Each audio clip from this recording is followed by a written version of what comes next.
I want to tell you the story of my two adopted sons from Rwanda, King Boy and Bruno. They're not really adopted legally, but in my heart, they are. This story is principally about King Boy. He's the main character in this story. Not that I don't love Bruno, but King Boy is what this story is about. King Boy and Bruno reached out to me almost simultaneously from Rwanda, probably through Facebook. At the time, 6 or 7 years ago, I was doing some work on Facebook, and a lot of people overseas started communicating with me, and I had to have a bit of a discernment. But these two young men caught my eye. They were both believers in God and claimed to be going to church, and so that was enough for me to begin a dialogue. They didn't ask for money, and they just wanted a relationship with an American. And so we communicated off and on for the better part of a year. And King Boy, they both come from very poor homes, but King Boy in particular always described himself as an orphan.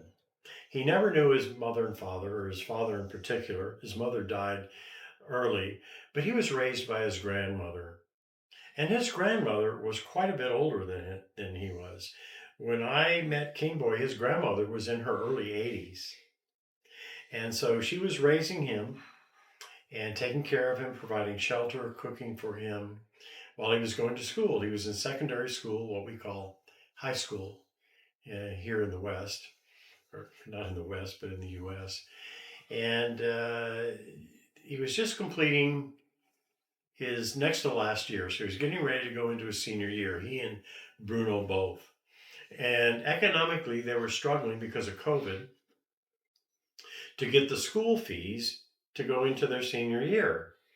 Bruno's mother had lost her job, been laid off, and King Boy, by then, his grandmother had passed away, so he was a true orphan.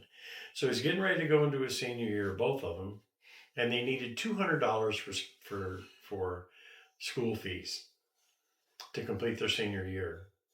Well, I was a little reluctant to get involved in giving them money or getting them access to money, but they both explained to me that they had full scholarships to the University of Rwanda by virtue of their grades and their status, or uh, where they ranked in class. And so I went out on Facebook and I made some remark like, what a shame these two young men can't go to their senior year in high school uh, at the appointed time because they lack the school fees of $200. And this is true all over the world. The poor can't complete educations often because they require school fees from these young men and women, and their parents can't pay for it. Well, in this case, they couldn't get it. So one of my friends reached out and said, "How many boys do you have?" And the school fees are $200, right? And I said, "Well, two of them." So he said, "I'm going to send you $400." Wow, thank you. The next day, another friend of mine said, "Hey, I'm going to send you $400 for those two boys in Rwanda school fees." So I said, "Yeah, that's great." Well, I didn't want to tell my two friends that sent me this money that they'd sent. Now we had in excess of 400. What I did is I went to the two boys and I said, "Look, boys, I've got donors that will give you school fees, and we're going to give you extra money, another $200 each, which is a lot of money in Rwanda. I'm telling you, a lot of money, particularly for young people like that." And I said, "I want to see your receipt for your school fees, and then I'll send you the other 200." We got that accomplished, and I said, with the additional 200, here's what's going to happen. I don't want to put any strings on it, but I want you to make sure that you take care of yourself in preparing for university as you complete your last year in high school. So I'd like you to look at getting a used laptop for $200. But all strings are off. Whatever you want to buy is yours. It's a gift. It's not a loan, it's a gift. So Bruno goes out and buys a smartphone. I thought, okay, well, that's fine. That's great. That's super. Good job, Bruno. So King Boy, what did you buy? And he says, well, I bought a cow. I said, Okay, King Boy, tell me about your cow. Why did you buy a cow?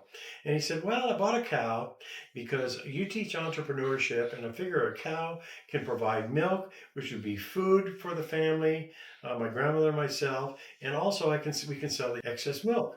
And I said, well, how much did you pay for the cow? And he said, well, I paid $200. And I said, well, King Boy, you got to feed that cow. That costs money. You have to shelter that cow, and there's likely to be veterinarian fees. And he goes, oh. So I could tell he was embarrassed. He says, well, I'll get a job. Well, I knew that that was going to be a struggle now that his grandmother had passed away several months after he bought the cow.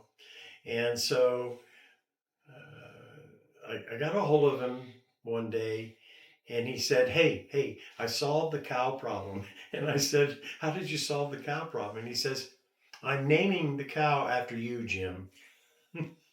And that's a tradition, for good luck. So I said, well, what are you calling the cow? I said, I'm calling him King Boy Jim Cow. And Laura and I had a great chuckle about that, but he was very serious and he thought that was going to bring him luck. Sure enough, several months later, he sends me a note. The cow died. Well, guess what? The cow wasn't a cow at all. The cow was a calf, and it was going to take several years before the cow could be breeded and milked. So we chalked it up to a learning lesson. So he graduated from high school, gets ready to go into the University of Rwanda, full scholarship plus a stipend to take care of his expenses. But he wanted to get a summer job while he's waiting to go. So he says, I want to start a business. Will you help me start a business? And I said, well, what do you want to do? And he says, well, there's this used popcorn machine for sale that I could walk through the town and sell popcorn and earn money for spending money at the university. And so we did a business plan, and it looked pretty good to me, and it was a modest amount of money. So I said, sure, let's do it. Let's do a popcorn business. So after the first week, I didn't hear anything from him. So I sent him a WhatsApp message, said, how's the popcorn business going? And he goes, well, I had to fold that. I had to stop doing it. And I said, well, what happened, King Boy? And he said, well, I plugged the popcorn machine in, and the cost of electricity was more than I could ever get reimbursed by selling popcorn. I could never make money selling popcorn because of the cost of electricity. And that was a learning lesson for me. Here, I'm this business guru helping these people all over the world get into business for themselves. And it never dawned on me that the price of electricity might be significantly higher than it is here in the US. Well, duh, that's why that's why the people go without electricity and sometimes even running water. The utilities are so high. So I learned a lesson. King Boy learned a lesson, and we decided, King Boy, don't major in business in the University of Rwanda. Pick another major. So he picked English and Swahili. Now, Swahili is not the native language of Rwanda. It's spoken in other African countries, but it's taught in Rwanda, at the higher learning levels. So he majored in English and Swahili. He became the president of the Swahili Club, and the ambassador from Tanzania to Rwanda meets with him on a regular basis because Tanzania is one of those countries that speaks Swahili. And he's getting his teaching credential. And as of this video, within the past week, he's received his teaching credential. He has graduated from the University of Rwanda.